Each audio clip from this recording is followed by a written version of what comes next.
All right, guys. I think everybody in this chat has met me before, minus maybe Helena. Just so she's aware of who I am. My name is Brian. I'm the director at Fullerton. Everybody else here knows that, I think. Um, so just some quick notes for this year's AP. We wanted to, first of all, have you guys join this Google Classroom, okay? This is the code right here. If you guys already received the link and you guys joined, that would be great. If you guys have not, right, can you guys spend just like 30 seconds to a minute right now to add this Google Classroom? This is the code. I'm pretty sure all of you guys know how to use Google Classrooms. If you guys do not, can you guys please raise your hand using the reaction thing so I know how to explain it to you guys? Otherwise, once you guys, I'll give you guys exactly about like a minute or so to do this. The reason that this is important is this is how I'm going to be sharing your exam with you. I'm going to assign it here, and this is where you guys are going to be turning in your answer. Okay? So, like I said, this is the code for the room. It is down there. If you guys have not used Google Classroom, can you guys please raise your hand right now? Cool. I'm going to continue for the sake of time, assuming you guys all know how to do this, okay? Let me go back here in the code just in case you guys missed it. There you go.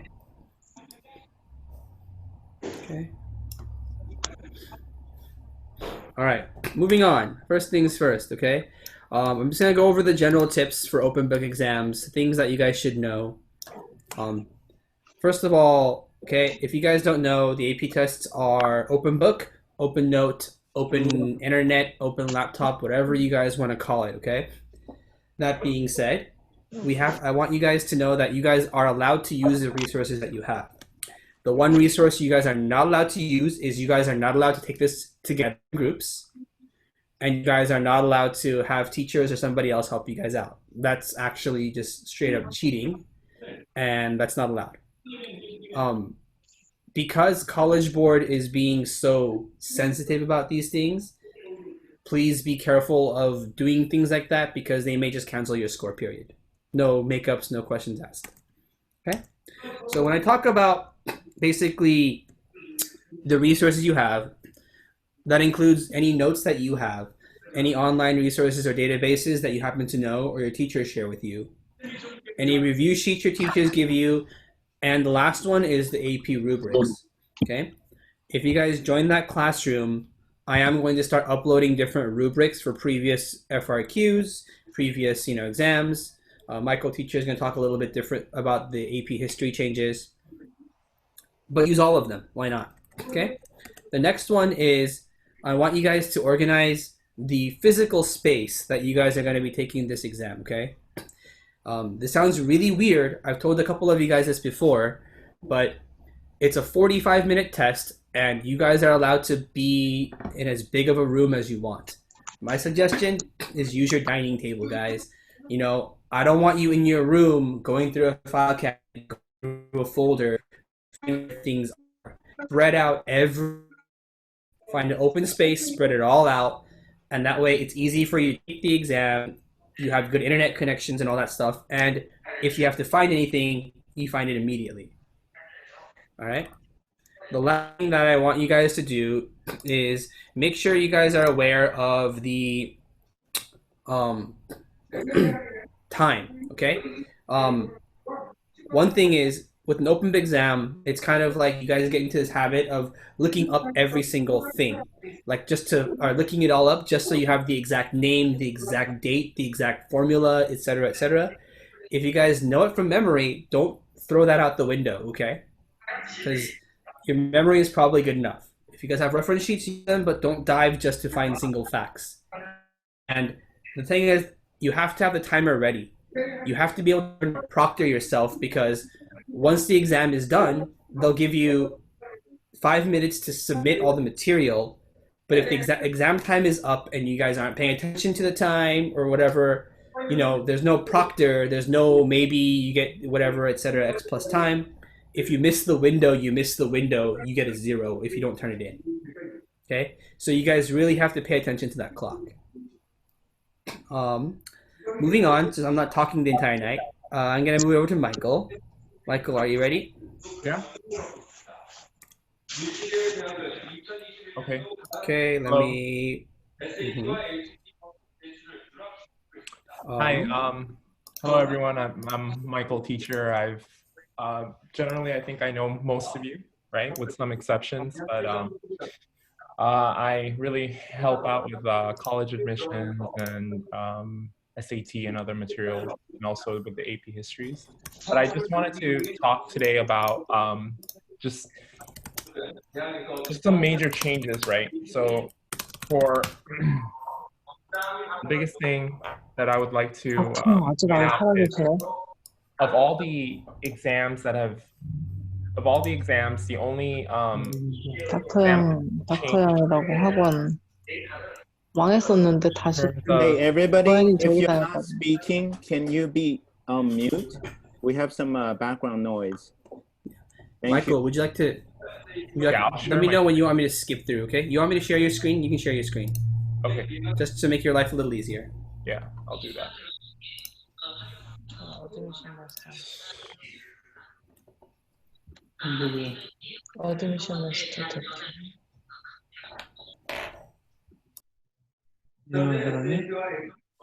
아니, 그냥 컨설팅 해서 주면 가장 큰. Okay, so the rubrics on all the exams other than AP history will stay the same, right? So basically, I know that there's all been these changes to the exams and the formatting, right? But other than that, it's just mainly been just a shortening of the exam, right? Certain questions are going to be dropped, and you know, I just wanted to focus today, especially on like two rubrics that I want to kind of highlight. It's like for the AP histories, because that's the only one that's changed, and then for the AP English, which I felt is relevant, right? So like Brian teacher was saying, having a lot of resources on the day of your exam, it's really important. And I think having the rubrics as a reference point on the exam is also, going to help you a lot, right? So first thing right after that is I'm going to show you guys the changes to the AP history exam.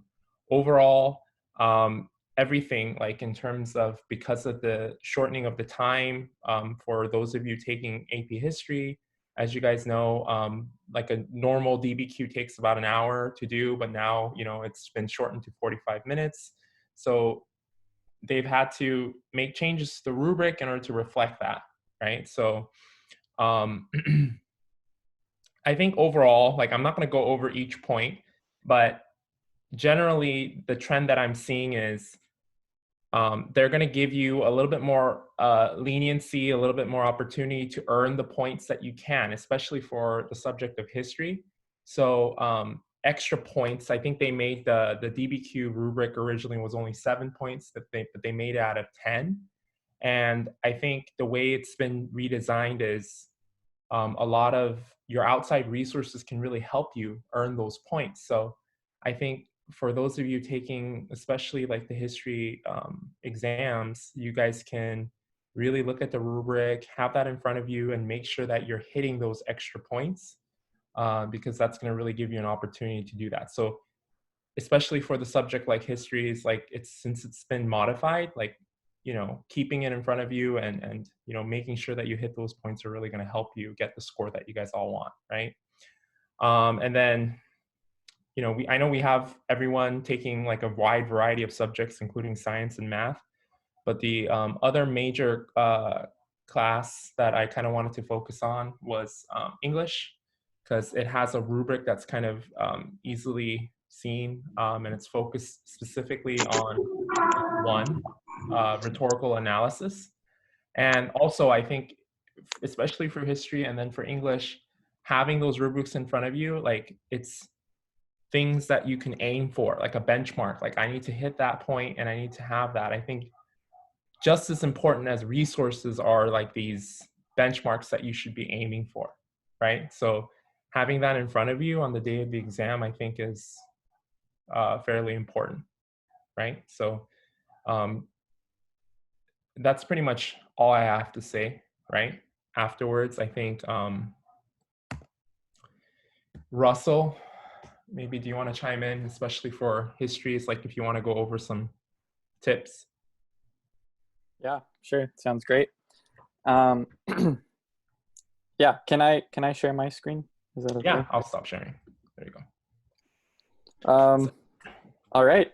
Hi, everyone. My name is Russell, and I'm going to talk to you a little bit about some strategies we can have, especially for the histories, in order to succeed here. Okay, so Michael Teacher just talked to us about the new rubric here. So we can see I have a little bit of a breakdown here for the rubric points. Again, we're not going to quite go over them every individual point. I just want to talk about strategy here. So because our time is limited, we have, instead of the hour that we usually have to get 7 points, now you have 45 minutes to try to get 10 points for a DBQ. What that means is that every sentence you write, everything you do in that 45 minutes needs to be towards one of these 10 points in some way, okay? So we need to be as strategic as possible here. And the way I've kind of broken this down, or how I like to think about this, is really we can go for the core points first that are probably the easiest to go for, or at least the most intuitive for how we write an essay, and then we can try for maybe those bonus points, the more advanced points afterwards, after we've laid down that foundation.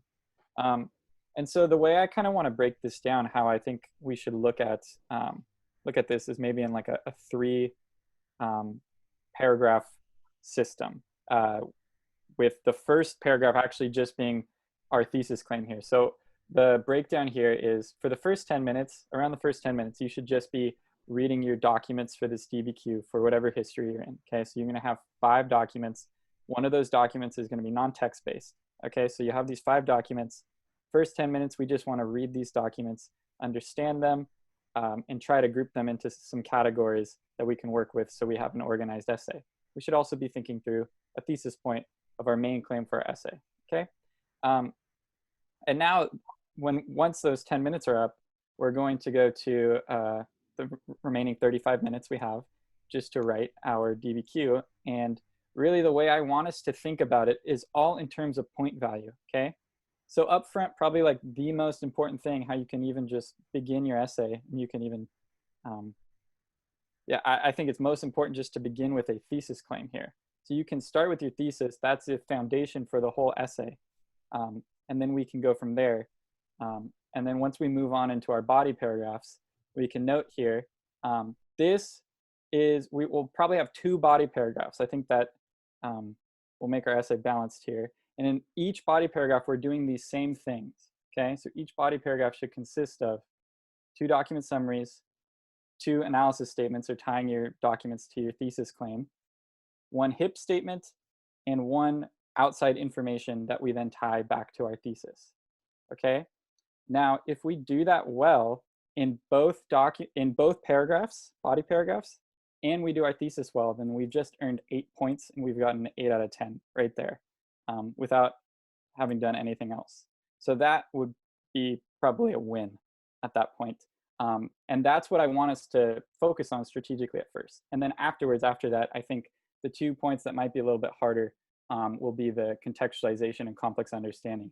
So having done these core points, if we have remaining time, we can then go on to try those other 2 points as well.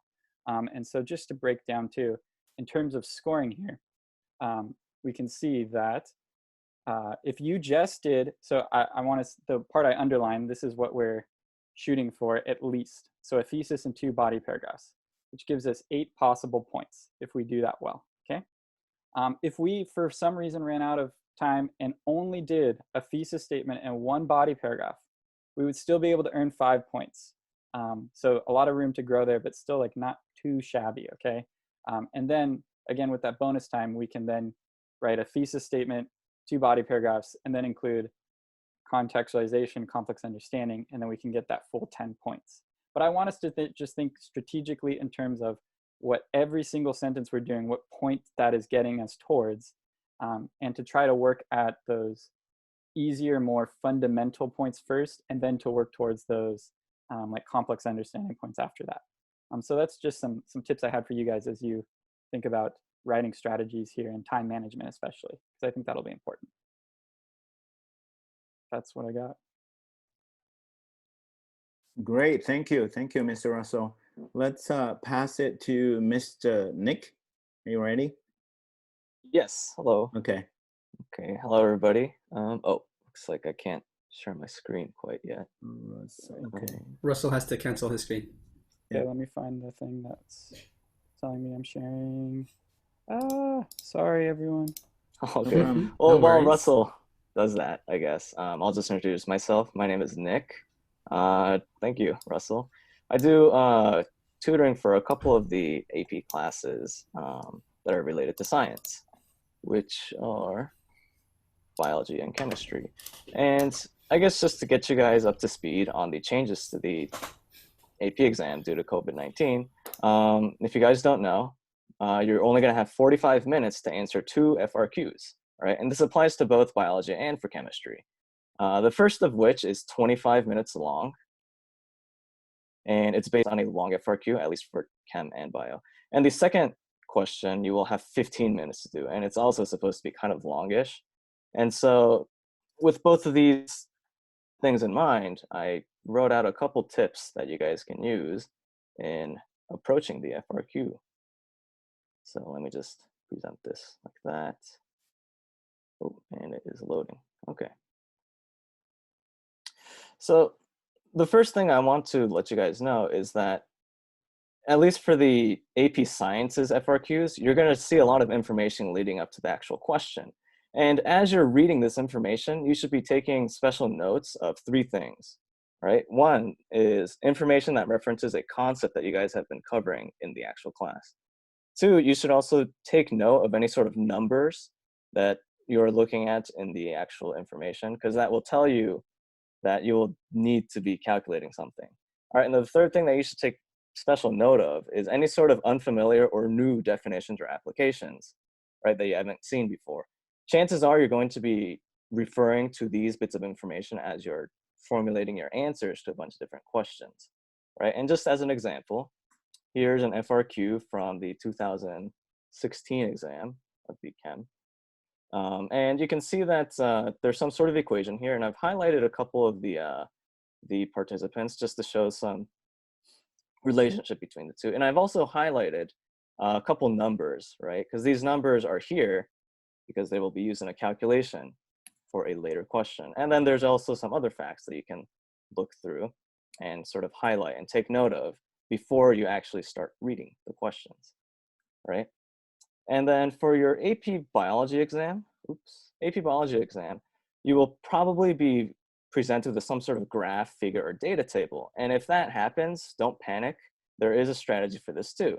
First thing you should always do when you see a graphic is read the title. The title is going to tell you what you are looking at. Once you get that out of the way, make sure to read any sort of labels or axes that are also associated with the graphic, because they're going to tell you exactly how to interpret the data. And then if you do have time or the mental reluctance to do so, also skim for any glaring trends that you see in the figures themselves. And so let's take a look at an example from a previous exam. This is from the 2015 exam, and it has outdated content, but I kind of like this graph because it looks really complicated. But once you break it down, it's not too complicated. So first things first, read the title, right? It says actogram activity of mice. And you can see that each row represents a 24-hour period and dark lines represent activity, right? So that means these dark lines represent activity. White lines means no activity. All right, so the title told us that much. Let's look at the axes. We can see time is divided into 6-hour intervals. All right, and the y-axis says that we're looking at this for 14 days. And then you can see these 2 labels right here divide into light conditions between hours 6 and 12, sorry, 0 and 12, and dark conditions between 12 and 24. So now we're looking at specific times and specific conditions. Then lastly, the first glaring trend I see is that there's a lot of activity in the dark side. All right, once you break down a figure like this, you can quickly just look back to the details of the figure and get ready to answer any questions associated with it. All right, and then the last tip is just always know what the question is asking you to do. There are keywords in the questions themselves that are going to tell you what to do. right? So if a question says like identify, describe, or like explain, they're basically just telling you to do something. And once you can identify these keywords, then you can know how to start with your responses.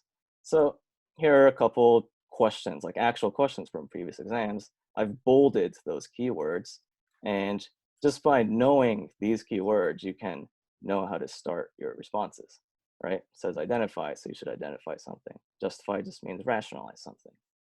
Okay, and wrapping it all up, because the first FRQ is going to be 25 minutes long, you should take the traditional approach with your FRQ questions, right? You want to dedicate no more than 5 minutes to reading through your supplemental information, and then you want to use the rest of the time to answer the questions accordingly. However, for the second FRQ, because it's 15 minutes long, you're going to have to change up your strategy. You're on a time crunch at that point. So what I would suggest is reading your questions first, and then going through your supplemental information and scanning for any sort of information that's going to help you, right? And this is what we call a search and destroy method, a little crude, but necessary for this second FRQ question, which will be shorter. All right, and that's all I have to say. Thank you for listening in. And I guess I'll pass this back to somebody else. Yeah, thank you, Mr. Nick. Let's pass it to Ms. Haemi. Hi everyone, I'm Haemi. I teach the AP English, Language and Composition class, and I also have a short presentation which I'll share with you here.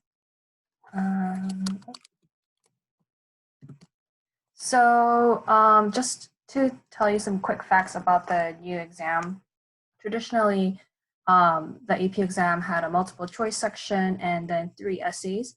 But now you just have 1 essay for a rhetorical analysis, and you have 45 minutes to read the passage and actually write the essay. And before, the 3 essays that you wrote for the AP exam, it had about 55% of, it took up 55% of the grade that you get for the AP score. But now you just have this 1 essay that determines your AP score. So it's a lot of, there's a lot of, I guess, pressure for you guys now. So traditionally, each of the essays were graded on a scale from 0 to 9. And you had 3 different readers reading each, you had a different reader for each essay.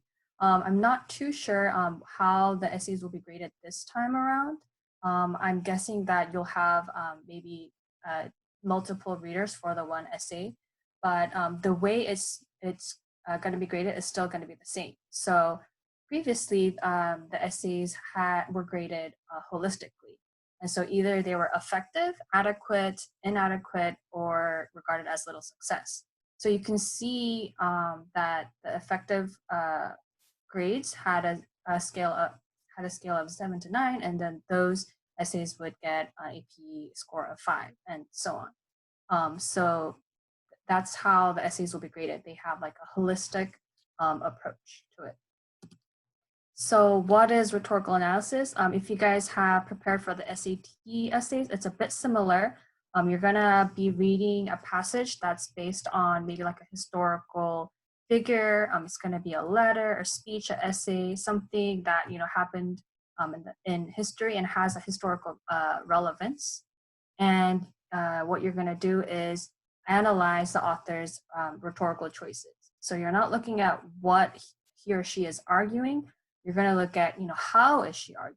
So it's really important. A lot of students kind of make the mistake of saying like, oh, this author makes a good point because he or she says this and this, but you're not looking at the actual content of what is being said. You're looking at how it's being said. So it's really important to understand what the purpose is, like why is the author saying this, and what kind of rhetorical devices and strategies authors are using to make the point.